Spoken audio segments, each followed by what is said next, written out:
حدیث پاک میں آتا ہے، نبی پاک صلی اللہ علیہ وسلم نے ارشاد فرمایا، رات کو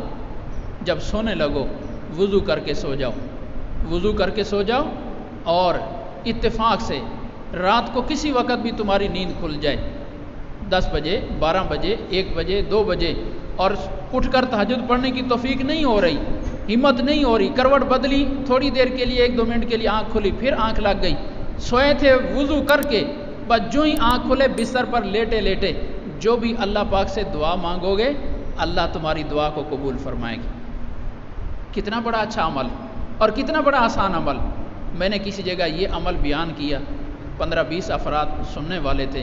مجھے 1-2 مہینے کے بعد ان میں سے ایک ساتھی ملے تو کسی نے مجھے تعارف کروایا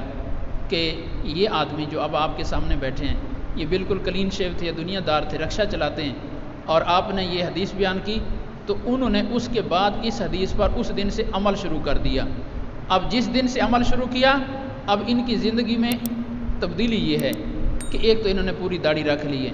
سنت کے مطابق، اور دوسرا نماز کی اتنی پابندی ہو گئی ہے کہ یہ رکشہ چلاتے ہیں فلاں سٹاپ سے فلاں سٹاپ تک، اب پہلے نماز نہیں پڑھتے تھے، اب اس فلاں سٹاپ سے لے کر فلاں سٹاپ تک راستے میں کتنی مسجدیں آتی ہیں، اور فلاں مسجد میں جماعت کا ٹائم کیا ہے، فلاں مسجد میں جماعت کا ٹائم کیا ہے، ساری مسجدوں کے جماعت کا ان کو ٹائموں کا پتہ ہے، کہ ان کو پتہ ہے کہ میں رکشہ چلاتے چلاتے جہاں جماعت کا ٹائم ہو گیا وہاں قریب یہ مسجد ہے، میں نے نماز پڑھ لینی۔ یہ ایک فکر کی نتیجہ ہے کہ اس کے اندر ایک فکر پیدا ہوا کہ میں نے اللہ کو راضی کرنا ہے، میں نے جنت حاصل کرنی ہے اور دوزخ سے بچنا ہے، اور عمل کتنا کیا، کتنا آسان عمل کہ وضو کر کے سو جانا ہے، اور رات کو جب بھی نیند کھل جائے لیٹے لیٹے بستر پر اللہ سے جنت مانگ لینی ہے اور دوزخ سے پناہ مانگ لینی ہے۔ میں نے جو بھی حدیث پاک پڑھی تعلیم امت کے لیے، حضور صلی اللہ علیہ وسلم ہمیں سکھانے کے لیے ایک دعا مانگ رہے ہیں اللہ سے، اللہم اجعلنی من الذین اذا احسنوا استبشروا، یا اللہ مجھے ان لوگوں میں بنا دے،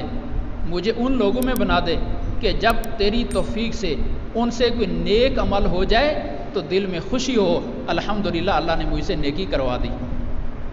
اللہ نے مجھ سے نیکی کروا دی۔ وَإِذَا أَسَاءُوا اسْتَغْفَرُوا، اور جب غلطی سے کوئی گناہ ہو جائے فوراً وہ استغفار کر لیں، اللہ سے معافی مانگ لیں کہ یا اللہ یہ مجھ سے گناہ ہو گیا مجھے معاف کر دے، تو نیکی کر کے خوشی ہو جائے، اور جو ہی گناہ ہو فوراً اللہ سے معافی مانگ لیں، یا اللہ مجھے ان لوگوں میں بنا دے۔ حالانکہ حضور صلی اللہ علیہ وسلم سے کون سے گناہ ہونے ہیں، حضور صلی اللہ علیہ وسلم سے کون سی نیکی چھوٹ جانی ہے، لیکن ہمیں سکھانے کے لیے کہ تم اللہ سے یہ مانگو کہ تمہیں اللہ ایسا بنا دے کہ جب تمہارے وجود سے اللہ کو نیکی کروا دے تو خوشی ہو جائے کہ الحمدللہ مجھے نیکی، خوشی اور چیز ہے،